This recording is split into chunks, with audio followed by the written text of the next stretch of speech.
Di tengah padang pasir pemikiran yang luas, di mana angin tafsir sering bertiup liar tanpa kompas kasih sayang dan kebijaksanaan, kita temukan satu konsep yang sering dijadikan bendera perjuangan oleh sebagian kelompok, yaitu al-wala wal bara, loyalitas dan berlepas diri.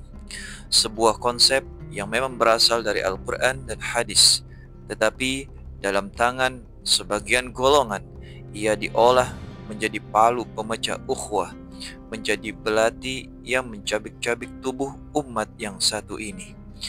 Padahal, adakah dalam sejarah Islam cinta dan benci begitu hitam dan putih, tanpa ruang empati, tanpa wilayah, tanpa maslahat, tanpa medan hikmah?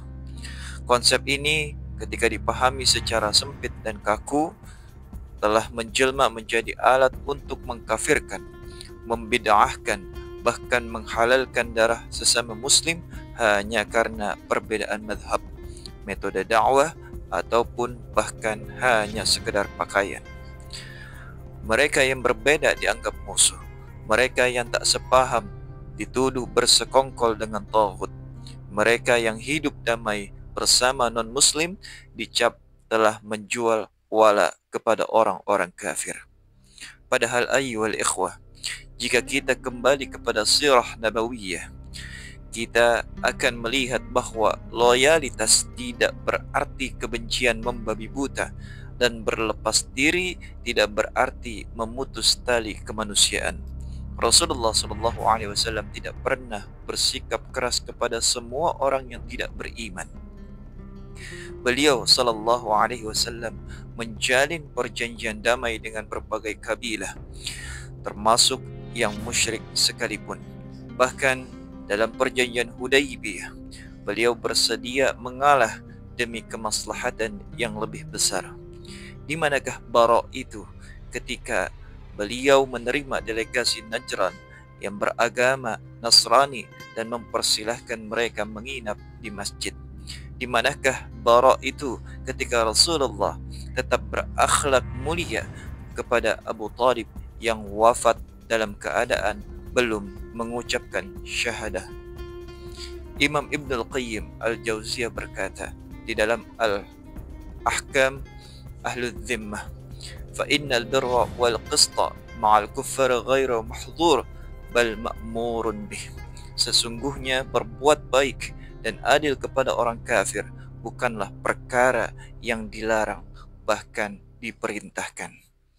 Sungguh ironis ketika sebagian kaum muda hari ini dengan semangat membara menyuarakan bara terhadap sesama muslim hanya karena berbeda warna pemikiran. Mereka lupa bahwa Rasulullah SAW selama bertahun-tahun tetap memperlakukan pamannya Abu Talib dengan kelembutan. Padahal yang kita ketahui beliau tidak pernah masuk Islam. Beliau bahkan menangis saat kematian pamannya ini. Apakah kita lebih bersemangat ayyuhal ikhwah membenci ketimbang mengambil hikmah dari kasih baginda Rasulullah SAW? Sayyid Muhammad Alawi Al-Maliki, seorang ulama Al-Haramain, menegaskan, al-bara'atu la ta'ni al-qati'ata al-mutlaqata wala al-karahiyah al-umya, bal hiya mawqifun 'aqdiyyun la yulghi makarim al-akhlaq. Bara' bukan berarti pemutusan hubungan total atau kebencian membabi buta, melainkan sikap akidah yang tidak meniadakan akhlak yang mulia. Sesungguhnya siapapun yang membaca Al-Quran dengan mata yang jernih akan menjumpai bahwa prinsip al-wala tidak hanya berbicara soal loyalitas kepada kaum muslimin semata, tetapi juga berbicara tentang keadilan, tentang kasih sayang, dan tentang hikmah di dalam berinteraksi. Ayol ikhwah yang dimuliakan Allah Subhanahu wa taala, Allah berfirman di dalam surah Al-Mumtahanah ayat 8, la yanhaakumullahu 'anil ladzina lam yuqatilukum fid din wa lam yukhrijukum min diyarikum an tabarruhum wa tuqsitu ilaihim Innallaha yuhibbul muqsitin. Allah tidak melarang kamu berbuat baik dan berlaku adil terhadap orang-orang yang tidak memerangimu karena agama dan tidak mengusirmu dari negerimu. Sesungguhnya Allah Subhanahu wa taala mencintai orang-orang yang berlaku adil. Ayat ini ayol ikhwah adalah cahaya bagi mereka yang hatinya penuh dengan hikmah, bahwa wala bukanlah berarti menutup pintu empati, bahwa bara bukan berarti membenci tanpa alasan syar'i. Inilah yang dijelaskan pula oleh Imamul Ghazali di dalam Ihya Ulumuddin ketika beliau menegaskan bahwa akhlak kepada non-muslim pun harus berdasarkan pada keadilan dan kasih sayang, bukan kebencian dan penghinaan. Konsep inilah ayuhal ikhwah, jika tidak dipahami dengan konteks yang luas dan bimbingan ulama yang kokoh ilmunya, akan menyeret generasi muda Islam menjadi sosok yang keras, yang menyempitkan agama yang luas ini, menuduh yang bukan-bukan, dan kehilangan cinta kepada sesama kaum muslimin. Padahal Islam itu adalah agama rahmat, bukan agama laknat. Wahai para penyeru bara, tidaklah engkau takut jika barakmu justru membakar ukhuwah dan menyulut api fitnah di tubuh umat.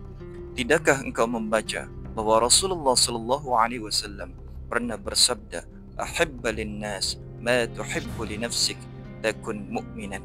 Cintailah untuk manusia apa yang engkau cintai untuk dirimu sendiri, maka engkau akan menjadi seorang mukmin. Jika cinta adalah tanda keimanan, maka kebencian membabi buta adalah jalan menuju kebutaan.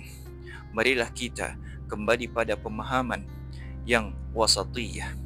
Mari kita peluk umat ini dengan ilmu, bukan dengan amarah, dengan hikmah, bukan dengan stigma negatif, dengan cinta yang tercerahkan, bukan fanatisme yang membabi buta.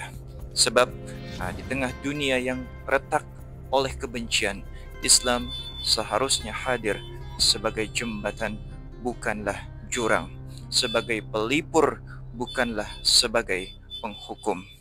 Ayol ikhwah yang dimuliakan Allah Subhanahu wa taala. Hadanallah wa iyyakum ajma'in. Wassalamualaikum warahmatullahi wabarakatuh.